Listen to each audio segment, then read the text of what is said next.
Amenizar os impactos à natureza durante a construção é um dos maiores desafios da engenharia civil na atualidade. A construção civil está entre as atividades humanas que mais consomem recursos naturais. E é por isso que pesquisadores no mundo inteiro estão empenhados em buscar formas de avaliar o impacto ambiental e propor soluções que possam tornar as construções mais sustentáveis e ambientalmente corretas. Algumas dessas pesquisas estão sendo desenvolvidas aqui em Foz do Iguaçu por integrantes do mestrado em Engenharia Civil da Universidade Federal da Integração Latino-Americana, a UNILA. Para falar sobre isso, nós estamos recebendo duas pesquisadoras responsáveis por desenvolver esses estudos aqui na UNILA. A professora Kátia Pugnaghi, que é doutora em arquitetura pela Universidade Politécnica da Catalunha, na Espanha, e também é doutora em construção civil pela USP. Na UNILA, ela desenvolve pesquisas sobre análise do ciclo de vida das edificações.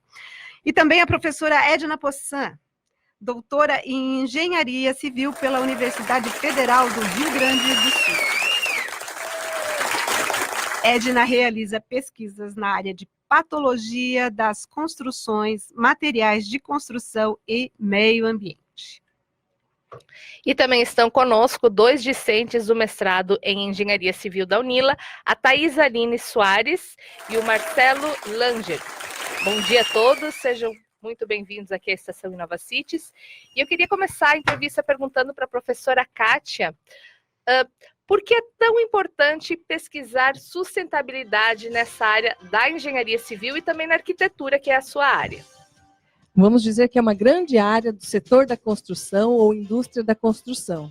Na verdade, hoje, pesquisar sustentabilidade não é importante só na nossa indústria, é importante de uma maneira geral, por vários motivos. O aquecimento global, que nesses últimos dias a gente tem sentido na pele, e outra, pelo aumento da população, aumento do consumo, e nós temos um planeta que não cresce, mas nós estamos nos reproduzindo, consumindo mais, e esses recursos naturais são limitados. Então, usá-los de maneira eficiente, de maneira sustentada, para que os nossos netos, bisnetos possam ter recursos naturais para também utilizar, é importantíssimo. Então, sustentabilidade é para que a gente consiga manter o planeta nos dando esse serviço natural por todas as gerações. E aí, cada setor pode fazer a sua parte no que lhe convém. No setor da indústria, da construção, vamos chamar indústria da construção, porque tem um monte de indústrias mineradoras e outras indústrias que nos fornecem produtos. Então, ela é uma das que tem impactos muito importantes. De maneira global, a gente pode dizer que o setor da construção e do uso dos edifícios consome aproximadamente 30% a 40% dos recursos naturais, 40% da energia mundial e 20% da água. Somente o uso dos edifícios, por meio de ar-condicionado, cocção e outros eletrodomésticos, a gente usa cerca de 80% da energia do ciclo de vida de um edifício. Então, está nas mãos dos profissionais desse setor conseguir reduzir todo esse consumo de recursos naturais. É um desafio e tanto, né, professoras e mestrandos? É um desafio enorme de todos nós, e não só nós como professores, pesquisadores, estudantes da engenharia, da sustentabilidade, também temos a obrigação de difundir isso, né? De mostrar para todos nós, usuários também, o usuário da edificação, ele também tem que aprender e entender desses conceitos para que ele use melhor a sua edificação, né? E que consiga ajudar nessa preservação dos recursos naturais ao longo do ciclo de vida, que é o início até o fim da nossa edificação, né? Então, nós precisamos ser um conjunto de atores, profissionais, governos, usuários, todos nós juntos, né, professora Kátia? Temos que trabalhar e nos qualificar, estudar mesmo. Vamos estudar sustentabilidade todos nós, para que a gente entenda o que é e que consigamos colocar em prática ações para que a gente consiga implementar a sustentabilidade. E para que nossos ouvintes consigam entender o que exatamente é sustentabilidade, o que está envolvido nesse conceito? Bom, sustentabilidade seria o seguinte: a gente tem 3 grandes áreas que compõem o que a gente entende sobre sustentabilidade, que é econômica, social e ambiental. Quer dizer que o desenvolvimento ele tem que acontecer, não dá mais para voltar atrás. Mas esse desenvolvimento tem que ser sustentável, que ele seja positivo para as pessoas, que ele seja positivo para a economia e para o meio ambiente. O que seria positivo para as pessoas? Que as pessoas tenham qualidade de vida, ambientes confortáveis, ou que dentro da cadeia produtiva tenham carteira assinada, por exemplo. Né? Até por direito, tudo. Redução de informalidade. O que seria sustentabilidade econômica no nosso setor? Sim. Redução de informalidade, cadeias produtivas que tenham mais produtividade, ou seja, produzir mais produtos com menos recursos naturais. E na ambiental seria reduzir o impacto do uso dos edifícios ou da construção, ou seja, ter o conforto térmico, uma sala gostosa de se ficar, com um ar-condicionado mais eficiente, ou construir X casas com menos materiais de construção. E nesse contexto, né, professora Kátia, construir com menos, às vezes, não é, vou colocar menos material na minha obra. Sim. Não, é reduzir desperdícios. Uhum. É reduzir materiais que são colocados nas nossas obras que não são necessários. Pode dar um exemplo? Por exemplo, quando a gente faz uma parede torta, que a gente... temos o nosso... Tem, né? Então, para endireitar essa parede, foram colocadas várias camadas de material que não precisavam estar na sua edificação. Isso é um desperdício, sim, que não gerou resíduo, mas incorporou na sua obra. Sim. Então a gente gasta materiais que às vezes não precisam, né, para atender o desempenho. Então, um exemplo, as paredes tortas de quase todas as nossas casas, né? E a gente quer que elas fiquem retinhas, bonitas. E para isso nós colocamos, ao invés de 1 centímetro de material, o absurdo de já vi 30 centímetros. São quase 2 tijolos a mais. E quase 2 paredes que você constrói no lugar de uma. Então você colocou um monte de recursos ali que não eram necessários. Um exemplo básico. E com isso se estende a outros exemplos, né? Vamos passar aqui para o Marcelo e a Thaís. Eles estudam conforto ambiental. Exato. Veja outra coisa que também afeta bastante impacto. A cor da parede. Marcelo. Sim. Eu tive um caso esses dias. Colocar um caso prático, né? Sim, legal. Que a pessoa colocou uma cor cinza na parede e depois, um ano depois, ela me chamou, o que eu faço aqui, né? Esse lugar é insuportável, não consigo ficar na minha sala, né? E aí eu fui dar uma olhada, pensei, será que a parede é muito escura ou coisa assim? Chegou lá, eu falei para ela, é simples o negócio, você vai ter que pintar a parede, coloca outra cor, porque essa cor que você colocou absorve 80% do sol que chega nessa parede. Aí ela colocava a mão no final do dia na parede, eu falei para ela, faz o seguinte, às 5 horas da tarde, coloca a mão na parede lá de dentro. Ela falou que estava tão quente que não dá para ficar perto da parede. Olha. E aí, então, assim, é uma coisa simples, né? Uma cor da tinta, isso. E aí, como é que soluciona isso? Se não for pintar, porque às vezes pela questão do design mesmo, a pessoa opta em, eu quero a parede cinza de qualquer jeito. Resolve essa questão da tecnologia. Como é que faz isso com recurso? Vai ter que usar um isolante térmico, né? Um isopor, ou aumentar a parede, que a Edna falou, usar o dobro de material por uma questão estética. Né? Lembrando, o Marcelo, ele é arquiteto e estuda no trabalho, na pesquisa de mestrado dele que ele faz lá na Unila, ele estuda a eficiência energética e design generativo. A gente estava conversando um pouquinho antes aqui do programa entrar no ar, Marcelo, que existem soluções para essa eficiência energética, para melhorar esse desempenho, não só a tinta, né? Sim. Atualmente existem muitos, né? Muitos recursos, né? Muitos deles derivam aí da tecnologia dos materiais e muitos deles derivam de expertise do uso da geometria do edifício, que a gente chama muitas delas de usar da arquitetura bioclimática, né? E um conjunto do uso dos dois seria da tecnologia dos materiais com o processo da arquitetura, do uso do design, otimiza e gera ganhos muito eficientes para uma condição térmica e confortável dentro do edifício. No caso, principalmente a questão do sombreamento ajuda muito no processo da eficiência energética. Principalmente aqui em Foz do Iguaçu, que tem um sol maravilhoso, né? O forno de Iguaçu, o né? forno de Iguaçu, E esse sombreamento, é possível obter esse sombreamento com elementos, né, algum material específico? Como é Sim. que a gente consegue, Marcelo? Assim, o Sol ele tem um percurso calculável, né? Seria no verão ele está mais a pino na nossa região e no inverno ele está mais deitado. Então a gente consegue calcular esse sombreamento de acordo com essa geometria, né? De acordo com o ângulo do Sol.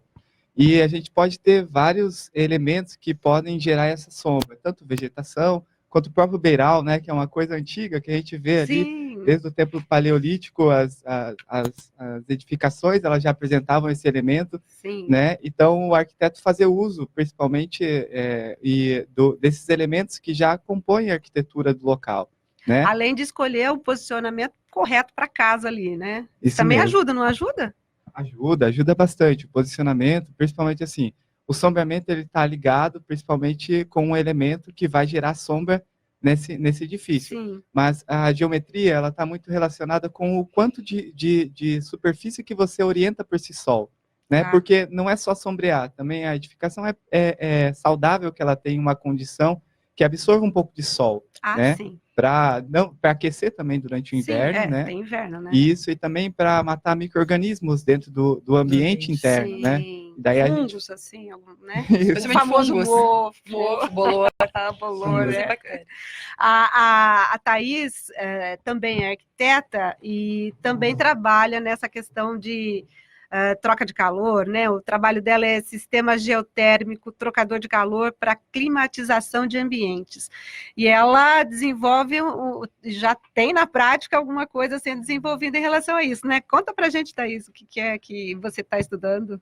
Então, assim, nessa linha, né, da sustentabilidade, do conforto, além de você ter um bom projeto, bem orientado, calculando a questão da sombra, mesmo assim, a gente ainda tem a questão da própria temperatura do ar, que aqui em Foz é muito quente, e a gente precisa, principalmente aí no verão, de agora até mais ou menos abril, estar com o ar-condicionado ligado praticamente o tempo todo, né? E isso acaba gerando um alto consumo energético, uma alta dor no bolso, né? Porque a conta fica alta com certeza, também, né? além de problemas de saúde, muitas vezes, né? Problemas respiratórios, questão da qualidade do ar, e isso é tudo antissustentabilidade, né? Então, a proposta do estudo é justamente um sistema que já existe há muito tempo, um sistema aí milenar, que é utilizado desde a proposta do sistema é justamente climatizar o ar dos ambientes internos pela troca de calor do ar com a terra. A terra, uma determinada temperatura, profundidade, ela tem uma temperatura constante, então a gente faz um sistema subterrâneo com tubos, capta o ar externo, e esse ar, durante o percurso que ele faz no subterrâneo, ele troca de temperatura com a terra, e ele vai entrar chegar no ambiente, né, com uma temperatura mais próxima de uma temperatura ambiente, que é a temperatura de conforto. Então, a gente consegue reduzir alguns graus da temperatura interna, quando está muito quente, e aumentar alguns graus quando está mais frio. Isso ajuda a equilibrar a temperatura, a reduzir o uso do ar-condicionado, né, trocar mais constantemente o ar dentro dos ambientes. Isso tudo vai trazendo benefícios, né? A gente tem um sistema que a gente instalou numa residência, que a gente projetou e construiu, e a gente está coletando aí os dados para ver o quão funcional é o sistema, qual o impacto que ele vai ter ali no uso do pessoal na casa e no próprio consumo energético. Ele não é um sistema que substitui o ar-condicionado, mas ele pode ajudar nesse conforto térmico. Isso, exatamente. Assim, ele não vai, você não controla a temperatura como um ar-condicionado. Agora eu quero 21 graus, eu aperto aqui no controle, ele vai trabalhar para climatizar assim. Ele vai trabalhar em consonância com a temperatura do ar.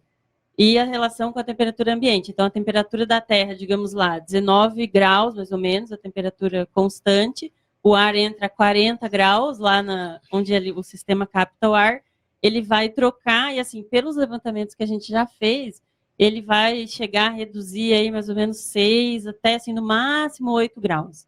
Então, ele vai chegar lá com 32 graus, que ainda é quente, mas aí você já pode utilizar o ar-condicionado com uma temperatura um pouco mais alta, né? Não vai gerar tanto consumo energético.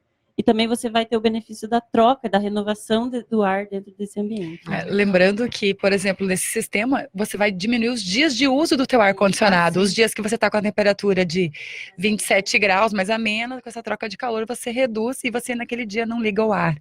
Então, essas tecnologias que não são novas, né, Thaís? É uma tecnologia milenar. Isso, mas a gente esqueceu de usá-las, porque era mais fácil instalar ar-condicionado. E agora a gente está fazendo essa retomada.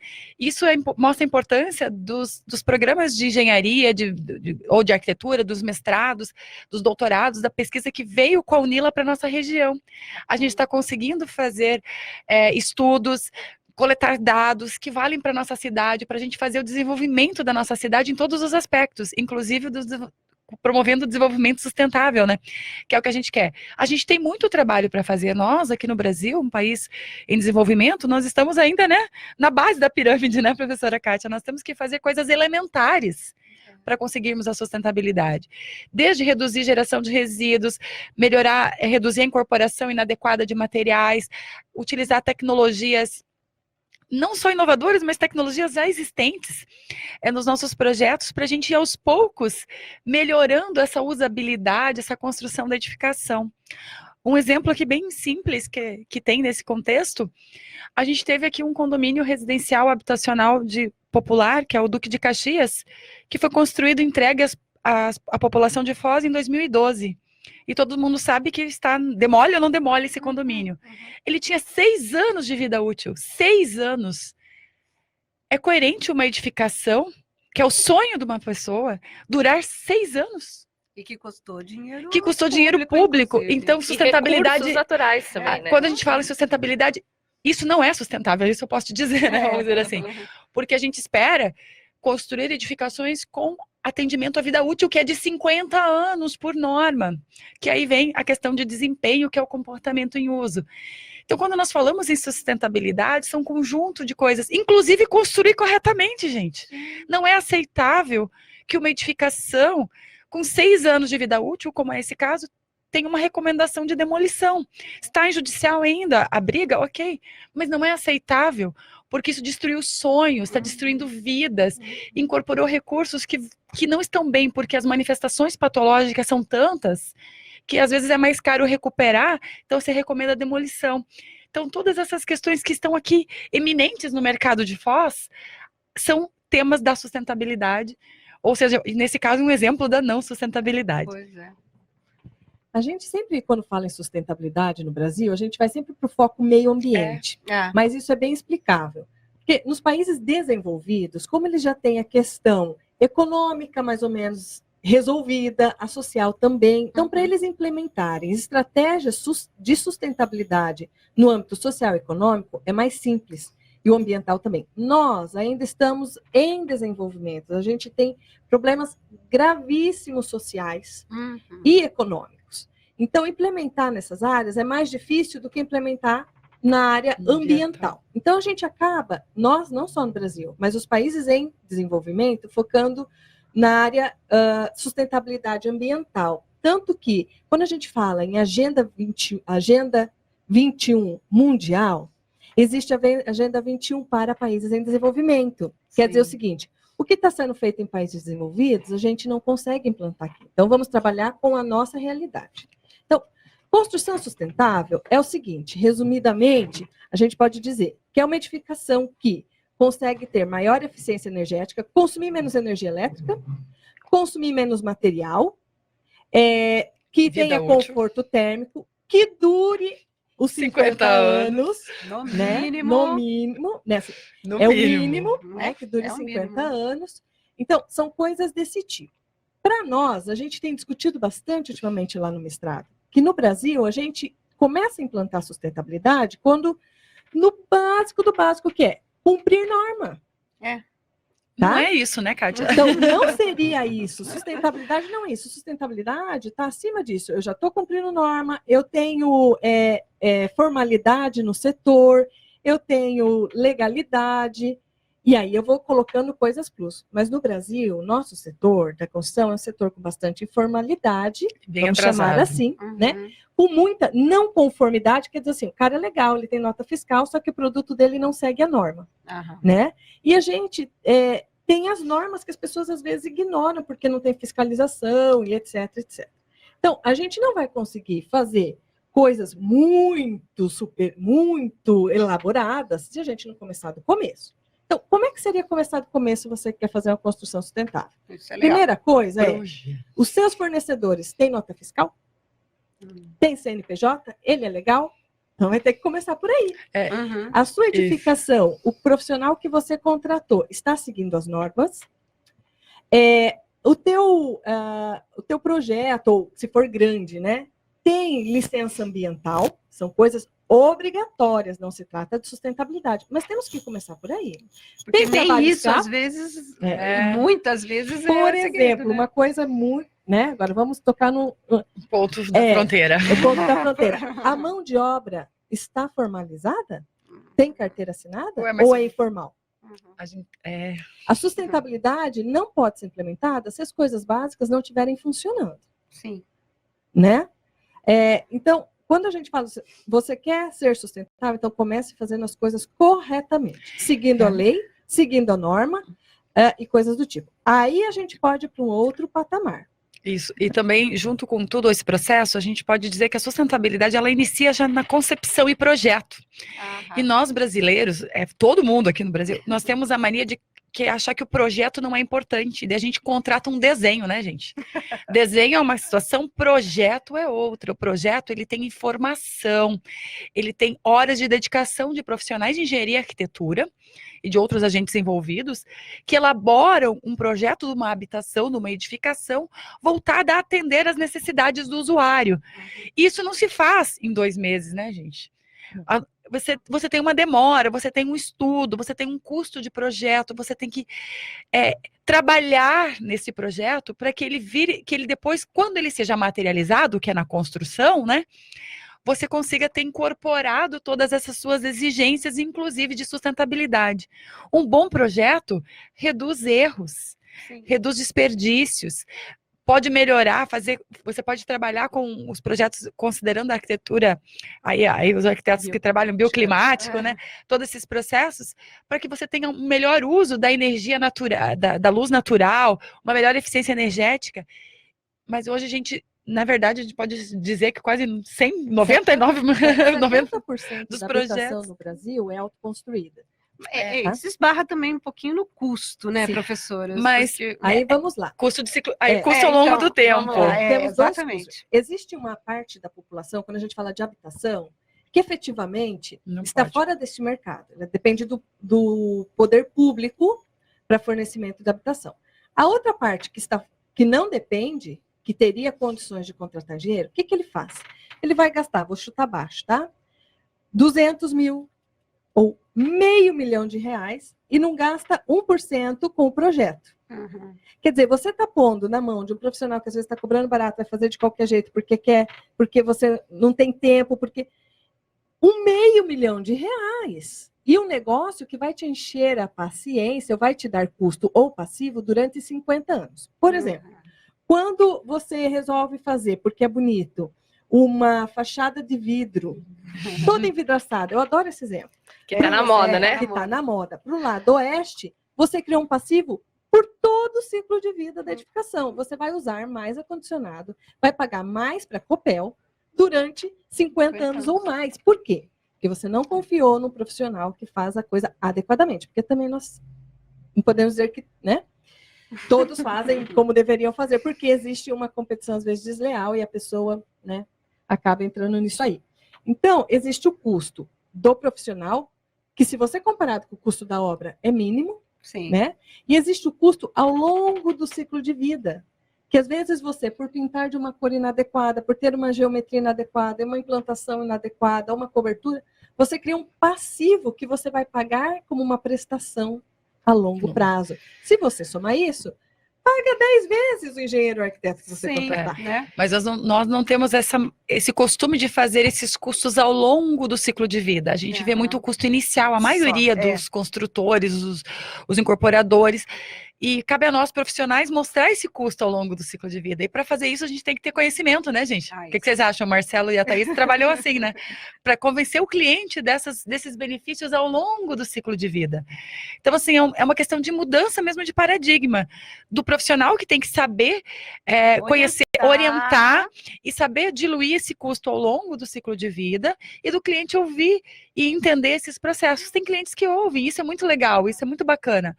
Mas a gente tem que explicar como isso funciona. E é interessante ver como essa questão da sustentabilidade é uma tarefa de todos, né? Porque a gente sempre enxerga algo como muito, muito longe de nós, como uma responsabilidade das autoridades, dos pesquisadores, mas não, você quando vai decidir construir uma obra, também está nas suas mãos fazer uma obra sustentável, e existe essa possibilidade, A né?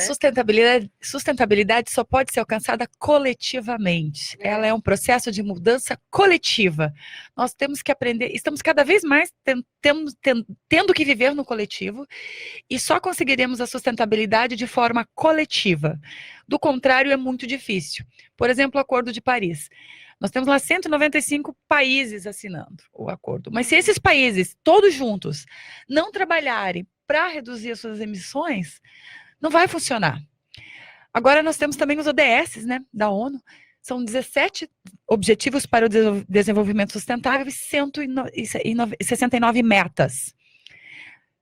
O planeta todo, todos os países, todas as nações e todas as pessoas desse planeta precisam conhecer esses objetivos e implementar algumas dessas metas no seu dia a dia. Se a gente conseguir fazer isso de forma coletiva, na Agenda 2030, em 2030, nós teremos uma mudança. Do contrário, não.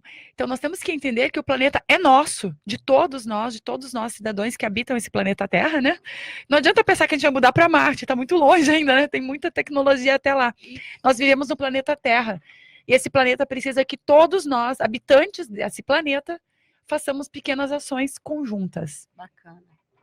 Você ia falar? Eu ia falar que nesse tema não existe fronteiras. Por exemplo, se aqui a gente diminui as emissões do diesel, mas se no Paraguai não, a emissão de lá não vai parar no Rio. Vai vir para cá. Então, não existe fronteira no tema sustentabilidade. Meio ambiente, não existe fronteira. E você falou, Edna, que depende de todo mundo.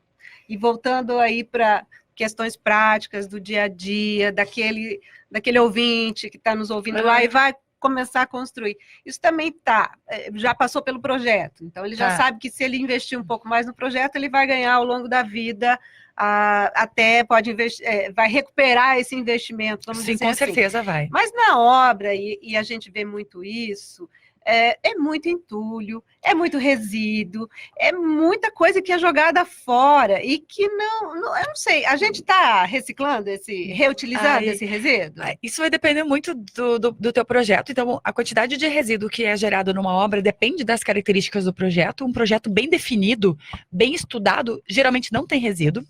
Eu falo isso pela minha primeira experiência da minha obra em Cascavel. Meu marido e eu somos engenheiros. E na nossa obra não sobrou meia caçamba de resíduos. Porque não teve desmonte, não teve quebra-quebra. Estava tudo muito definido. Mas a gente ficou 1 ano e 2 meses fazendo o projeto, estudando o projeto e peleando, né? Porque 2 engenheiros, 2 profissionais da mesma área num projeto da peleia. Mas, no final das contas, a gente contribuiu para a minimização dos resíduos. De forma geral, tem geração de resíduos nas obras? Sim, porque o nosso processo construtivo ainda é bem inovador, né? Totalmente artesanal. A gente faz a parede, depois corta para passar as tubulações. E isso tudo gera resíduos. Sem contar as demolições que tem nesse processo. Aqui em Foz, o nosso resíduo de obra vai todo para o aterro sanitário, para o aterro de Foz, que é um aterro gigantesco, que eles separam os resíduos inertes, que são da construção civil, em um local. O aterro de inertes seria só para resíduo de tijolo, cimento, argamassa, concreto. Não pode ter gesso, não pode ter sofazão, tá, gente? A gente passa aí pelas obras e vê a caçamba. Na caçamba tem marmita, sofazão, cachorro morto. Todo mundo acha que a caçamba de entulho é para colocar, é depósito de lixo. Galera que está nos ouvindo, caçamba é para resíduo de construção e demolição, não é para colocar outros resíduos. Os demais resíduos têm que ir nas respectivas lixeiras, que estão alocadas nos pontos urbanos da cidade. A caçamba, gente, tem muita gente que não sabe, a caçamba é só para colocação de resíduos de construção e demolição, que depois vão lá para o aterro, para um lugar separado, que quem sabe daqui a 20, 30 anos, quando a gente tiver mais escassez de recurso, a gente possa fazer a mineração desse resíduo que está lá. Enquanto Foz do Iguaçu não tem uma empresa que faz a britagem. Nós não temos. Não temos. A Cascavel já tem 2. E está em implantação a terceira. E são cidades praticamente do mesmo tamanho. Pois é. Foz do Iguaçu ainda não tem. É que é um trabalho muito difícil. É um negócio de reciclagem de resíduos ainda. Ele é um negócio econômico difícil de ser instalado porque a gente tem muitas barreiras. Tá. São barreiras culturais, barreiras econômicas que têm que ser vencidas, tá? E Foz do Iguaçu é um lugar que tem mais barreiras ainda por ser uma cidade de fronteira. Então, assim, vale a pena reciclar? Sim. Mas, do ponto de vista econômico, de economia circular, ainda tem... De economia circular, que é fazer esse resíduo voltar para a nossa economia, que é muito bacana. Sim. É um tema novo, né? Que começou na Europa, que a gente tem que promover essa economia. A gente ainda não acho que ainda Foz do Iguaçu não chegou nesse status. Mas a gente sabe, por algumas conversas, que já tem essa negociação. Quem sabe no futuro tenhamos uma empresa de reciclagem de resíduo que brita esse resíduo da caçamba, moe, tritura e a gente reaproveita nas nossas obras, em pavimentos, em estradas. Falando nisso, só falando um exemplo, a ciclovia que vai ligar agora, vai contornar o Parque Nacional, 30 quilômetros da ciclovia, lá de Cascavel, de Santa Teresa do Oeste para cá, serão produzidos com resíduos de construção e demolição. Que será ótimo. uma pista experimental feita lá com parcerias com as empresas de reciclagem lá de Cascavel. Então, mostrando que é possível fazer a utilização desses resíduos. Que boa notícia. Inclusive, Marcelo, acho que o Marcelo queria falar alguma coisa, Marcelo, a respeito? A gente queria colocar que é bem essa questão do projeto, que a Kátia colocou que como sendo o básico, né? A gente não está fazendo o básico. E isso influencia muito na questão dos resíduos nas obras. Porque muitos do que as pessoas começam a quebrar lá é devido a escolhas que elas não fazem nos projetos. Por exemplo, eu não gostei dessa pia aqui, coloca aqui do lado, o que faz? Faz isso, quebra tudo, né? Ou, então, isso, falta de compatibilização. Então, eu costumo falar lá pro pessoal, lá, se você compra um fogão, e daí tem o manual do fogão e sobra um parafuso, alguma coisa está errada. Alguma coisa está errada. A mesma coisa acontece no projeto, né? Se você tem um projeto, ele te dá o quantitativo, não pode faltar e nem sobrar, né? Porque é o quantitativo exato, né? E isso ajuda muito na questão dos resíduos. Fica a dica aí para quem está pensando em começar a construir, ó. Pois é. Fica Professora Kátia. A questão dos resíduos, ela vai desde da extração dos materiais para fazer os produtos, só que na indústria é mais fácil você pegar o resíduo e reutilizar. Porque está limpo, obra, inclusive. Porque na obra acontece, começa no projeto, passa pela construção e depois o problema pós-construção, que é para onde vai esse RCD e etc. Mas existe um problema do cerne, que eu digo, na nossa construção, que é a nossa técnica construtiva convencional, que é muito artesanal, que é o bloquinho, que é colocado, que depois a gente olha o processo, chega a dar uma canseira de ver assim, né? Uma casa... Os maias faziam isso, né? A gente não evoluiu em 100 anos, basicamente, né? A gente constrói hoje, em termos de estrutura, por exemplo, de concreto armado, como se construiu Brasília. Não evoluímos praticamente nada. Isso dizendo assim, a grande maioria das obras, tá? E principalmente de habitação. Habitação é a massa da construção, né?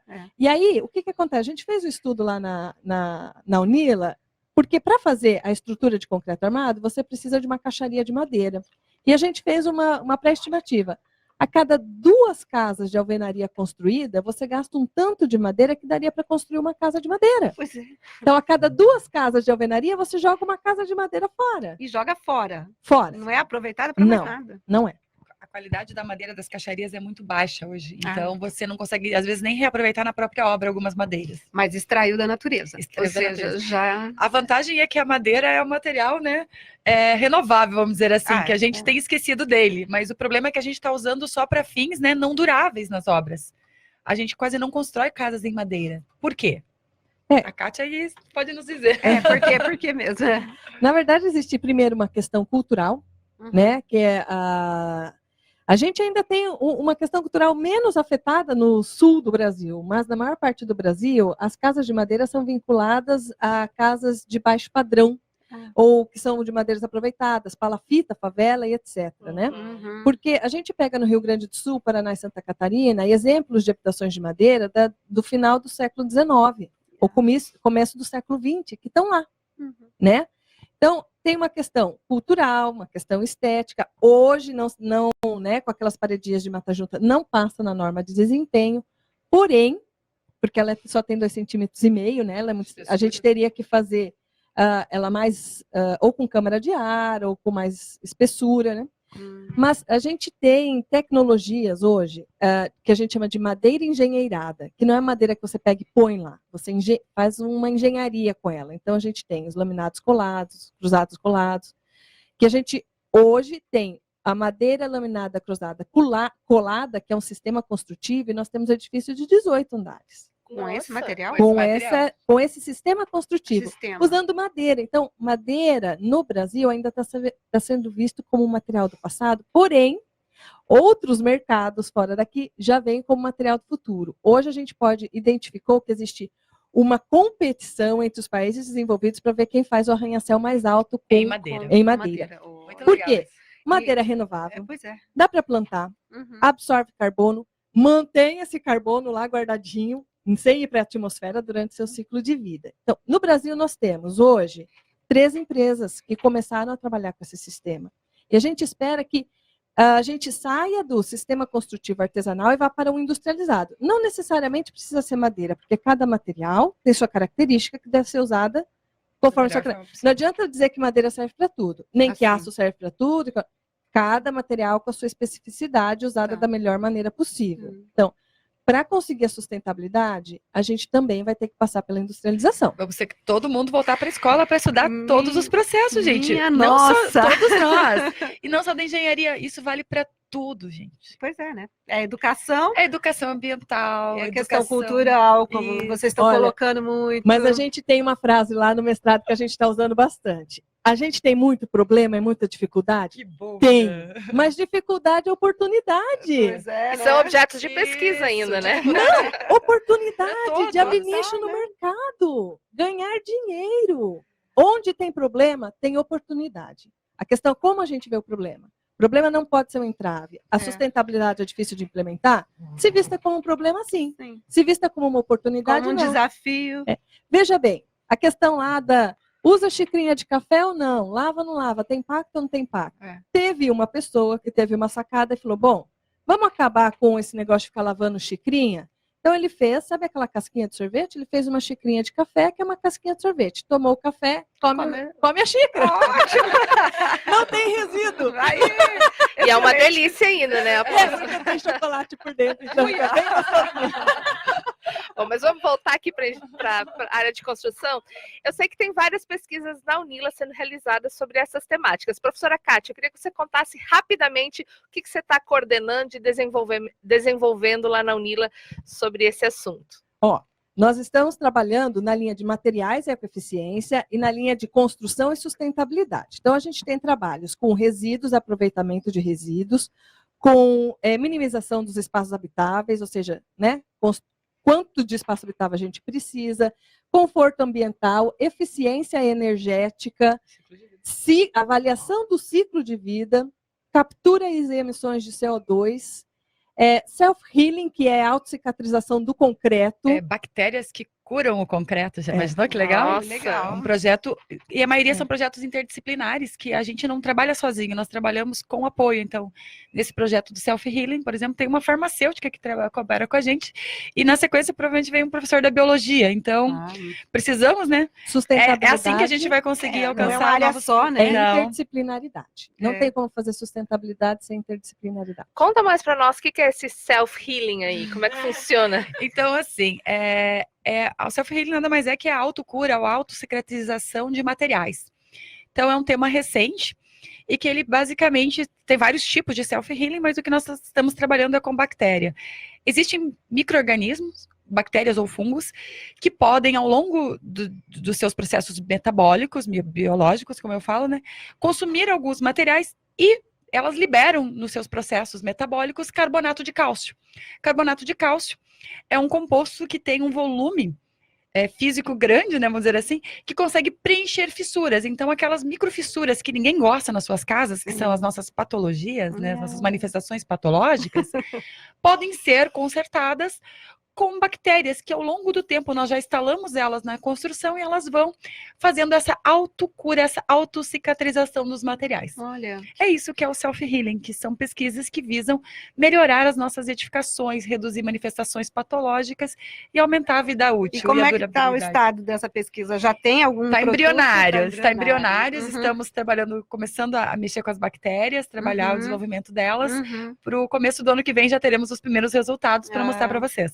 Bacana, bacana. Nosso grupo, além de trabalhos específicos, assim, com materiais e aí laboratoriais, a gente também trabalha em outra escala, que é na esfera de políticas públicas. Por exemplo, nós temos estudados setores da construção civil, como o setor da madeira, e aí a avaliação do status quo e tecnologias para mitigação das emissões ou tecnologias para o aumento do desempenho.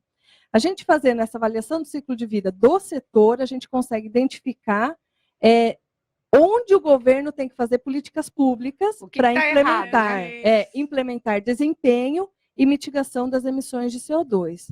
Porque senão, como é que a gente trabalha com política pública? O governo tem que auxiliar com taxas, auxiliar com a estruturação da cadeia, auxiliar com um monte de coisa. Isso não tem como nós, na pequena escala, ou o empresário, ou o industrial fazer. Tem coisa que tem que vir de cima para baixo. Então, a gente está trabalhando lá no nosso grupo de engenharia, a sustentabilidade na microescala, e aí vamos lá desde a fissura até a macroescala, que são políticas públicas. Isso. Tudo para o melhoramento do desempenho do setor e mitigação das emissões de CO2. Um exemplo, por exemplo, se esse conjunto habitacional do Duque de Caxias tivesse sido construído pós a norma de desempenho, ele nem teria sido concebido, né? Porque nada do que está ali, que na época ele não estava sob vigência da norma, ou pouca das soluções de projeto, hoje passariam na norma de avaliação de desempenho que foi publicada em 2013. Então, o conjunto foi entregue em 2012, a norma está vigente a partir de 2013. Então, essa norma foi um passo importante na indústria da construção para a gente melhorar desempenho e, consequentemente, garantir mais vida útil. E não foi importante só para nós, é importante para todas as pessoas, porque o usuário final ganha com isso, né, Kátia? É o morador, né? E a gente tem tentado trabalhar também assim. Nós somos da academia, então nós fazemos fazemos pesquisa para desenvolvimento tecnológico, para política pública. Porém, a gente tem visto, nas nossas, trabalhando com o pessoal da pós, que existe outra coisa a se trabalhar, que é com o pessoal que está no mercado, conscientização, disseminação de informação, capacitação. Então, esse ano nós estamos trazendo 2 cursos sobre avaliação do ciclo de vida, aberto para outras pessoas que não estão na nossa pós, que estejam interessados nesse tema, porque a gente quer disseminar aqui em Foz do Iguaçu e região as questões de sustentabilidade para que sejam práticas, porque não adianta a gente só fazer pesquisa científica se a gente não consegue chegar no mercado, nas pessoas que praticam engenharia e arquitetura. Sim. A gente até deu o nome da Thaís e do Marcelo, que estão lá conosco, que eles estão conseguindo, no dia a dia de trabalho deles, trazer alguma coisa da academia e implementar no dia a dia do trabalho. E colocando, né, Marcelo, coisas que vocês estão aprendendo no mestrado, na atuação profissional de vocês, né? Sim, hoje... Um exemplo que aconteceu agora semana passada, a gente usa a realidade virtual para as pessoas andarem dentro dos edifícios, né? Tá. E aí, tem uma coisa que é muito difícil das pessoas entenderem, que é o excesso de sol dentro dos ambientes. A gente fala, essa janela não pode estar para o oeste. A pessoa, não, mas meu sonho é que essa fachada seja oeste de vidro e tal. Porque eu quero ver o pôr do sol. Isso. E aí agora a gente tem curtindo. um projeto ali no pois é, Paraguai, pois que é é. uma fachada inteira de vidro, né? Que já é, e a gente está fazendo no interior. E aí a gente levou o cliente lá, ele fez um passeio dentro, aí eu peguei e fiz com que a luz se transformasse em lux, que seria assim uma medida dessa luz. E aí ele começou a ficar colorido o ambiente, ele viu, o que é esse vermelho? Esse vermelho é o sol muito forte. É o Sabe aquele calor. sol que queima quando você está na praia, e aquele sol está pegando bem na sua cara e você quer colocar um chapéu? É esse sol que está entrando aqui. Onde está vermelho é aquele sol. E aí ele entendeu, e aí ele aceitou as nossas sugestões, por exemplo, de colocar os ambientes em outros locais para trabalho que não pegue aquele sol, coloque uma cortina com uma proteção, e assim é mais fácil de lidar com esse processo, né? Esse é um exemplo da gente levar esses estudos que a gente faz na academia para o dia a dia, A parte prática do estudo, né, a Marcelo? parte prática. Até a parte da ciência dos materiais que vocês estudaram lá naquela disciplina, que aí mudou o jeito de tratar o cimento na obra, né? Isso foi bem Sim. legal. Tá vendo? Essa questão... Cada passo da construção civil tem um detalhe que pode ser melhorado, estudado e mostrar para quem está Isso. construindo o que pode fazer, né? Sim. Outra coisa do mestrado que a gente incorporou no escritório é as metodologias científicas aplicadas aos métodos de trabalho que a gente tem. Então, isso fez toda a diferença. O processo acadêmico ali, por exemplo, a gente não só olha o concreto, que foi o que aconteceu lá, a gente entende e usa uma metodologia para avaliar se aquele concreto está bom ou não, Sim. né? Avaliar se a qualidade está boa do projeto final, né? Então, várias tecnologias, várias coisas que a gente está aprendendo na academia, a gente está conseguindo levar para o escritório. Uma das pesquisas do mestrado que eu estou fazendo é usando aspectos de criação de inteligência artificial para resolver problemas de projeto. É um dos meus estudos do mestrado, e eu já estou conseguindo incorporar isso na nossa metodologia de projeto, lá dentro do escritório. E isso faz com que outras pessoas que estão à volta no mercado também comecem a usar essas tecnologias, porque o preço não aumentou o preço do nosso projeto. Sim. Mas melhorou o Mas projeto, Mas né? melhorou o projeto, e isso mexe com o mercado. E né? essa, como nós professores, eu vi isso, é a nossa função da UNILA. A nossa função como universidade é fazer essa transição do conhecimento entre o que é desenvolvido na academia e o mercado, que transfere para o usuário final, que são os cidadãos. Então, são todos nós, mas que é o usuário final, né? O Sim. usuário da edificação. Então, isso é muito bacana saber que a engenharia, que os nossos mestrados, os professores, nosso mestrado ali também tem um grupo bem distinto, temos geólogos, geógrafos, arquitetos, engenheiros civis e engenheiros mecânicos trabalhando num mestrado de engenharia civil, trazendo esses processos, aproximando isso da sociedade de Foz e da região, não só de Foz, que nós temos alunos de outras regiões, a gente fica muito feliz. E isso também, os estudos também a gente está se delongando um pouquinho mais no programa de hoje, a conversa está boa, então a gente está continuando aqui um pouquinho. E o Guilherme deixou também, né? A gente Guilherme não tá, deixou. a gente não tá roubando o espaço de ninguém. Fala pouco aqui, né? Exatamente. Que constem Pois nos autos. Pois é, justamente. E vocês falaram em tecnologia bastante.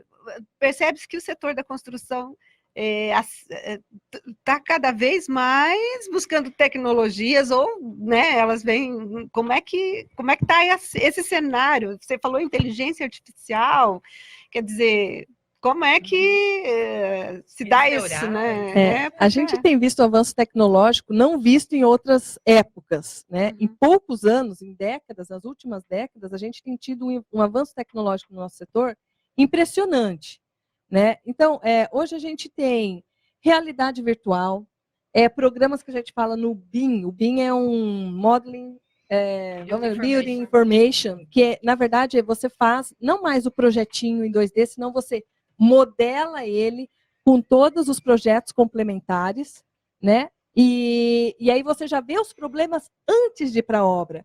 Se tem um cano do ar-condicionado cruzando com uma viga que você não viu numa compatibilização convencional, com esse tipo de sistema computacional você vai conseguir ver. Você tem drones sendo utilizados, a gente tem outros casos, não no Brasil, mas a gente tem robótica, tanto estacionária quanto robôs mesmo. Aí a gente tem desenvolvimento de materiais, Tecnologia dos tecnologia dos materiais. Materiais que capturam carbono. Materiais autolimpantes, Isso. materiais que capturam o CO2 e limpam, entre aspas, o ar. Materiais que conseguem reduzir a temperatura ou aumentar a temperatura. Biomateriais. Então, quer dizer, a gente tem um avanço tecnológico impressionante. A gente precisa da ajuda do usuário para aceitar as tecnologias também. Exato. Porque elas estão sendo desenvolvidas, mas elas precisam entrar no mercado. O mercado tem muito a questão do profissional que tem interface entre a indústria, fornecedor e o usuário, mas o usuário, ele é o que vai dar a palavra final, sim ou não. Então, nós precisamos que tudo isso chegue lá e a gente depende do usuário. Muito bom. Para essa absorção de tecnologia. Bacana. Então tá, acho que a gente vai agradecer aos nossos entrevistadas no dia de hoje, a professora Kátia Punhag, a professora Edna Poçan e também os nossos mestrandos do curso em Engenharia Civil, do mestrado em Engenharia Civil, Thaís Eline Soares e Marcelo Langer. Claro, agradecer novamente a todos os nossos ouvintes que acompanharam no dia de hoje a nossa entrevista. Um pouquinho mais longa do que o normal. Nós agradecemos a oportunidade. E estamos lá na Unila do PTI para receber quem precisar, falar com a gente, conversar, estamos lá para recebê-los, tá? Beleza. Isso aí, o papo foi muito bom, acho que elas vão ter que voltar, né? Porque a gente viu que tem muito assunto ainda. Muito assunto, muito assunto. Fazer um só de madeira aí. Vamos fazer um só de madeira. Aí. Mas o Estação Inova Cities vai ficando por aqui. Amanhã novamente vai ter o nosso programa e nós da Unila voltamos, quer dizer, a Carla volta na próxima semana, eu vou estar de férias, mas quinta-feira é novamente Dias da Unila e a gente vai voltar com todas as notícias do ensino, da pesquisa e da extensão universitária da nossa Unila, né, Carla? É isso aí. São 11h21, a gente está terminando o Estação Inova Cities, na sequência vem o Guilherme Wojtkowski. Um bom dia para você, um bom dia para todos os nossos ouvintes, para as professoras, para os mestrandos. Até a próxima quinta-feira. Bom dia a todos, muito obrigada.